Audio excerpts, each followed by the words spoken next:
Tu imagines Kang, le Baron Zemo et Red Hulk dans le film Thunderbolt? Ça a failli arriver. Le scénariste Eric Pearson a révélé qu'il avait commencé à écrire une scène post-générique autour de Kang le Conquérant, mais le projet a été interrompu par les grèves Hollywood et le départ de Jonathan Majors de Marvel. Cette scène aurait permis de lier Thunderbolt à Avengers de Kang Dynasty qui, depuis, a été remplacé par Avengers Doomsday. Et le Baron Zemo, il a bien été envisagé pour une autre scène post-crédit. Il aurait été révélé qu'il était le mastermind depuis le début, manipulant l'équipe depuis sa prison. Mais cette idée a aussi été abandonnée, car elle ne collait pas à la nouvelle direction du film qui voulait faire des Thunderbolts une nouvelle génération d'Avengers. Et ce n'est pas tout, d'autres personnages ont été sérieusement envisagés pour rejoindre l'équipe.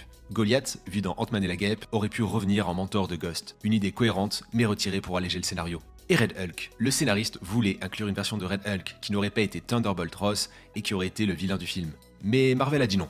Tout simplement parce que Red Hulk était déjà prévu pour Captain America Brave New World. Une bonne chose, puisque les scénaristes se sont ensuite tournés vers Sentry.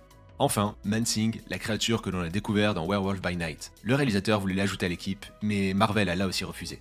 En résumé, Kang, Zemo, Goliath, Red Hulk et Man-Thing ont tous été envisagés à un moment ou un autre, mais finalement mis de côté. Et toi, lequel t'aurais le plus hypé dans l'équipe des Thunderbolts?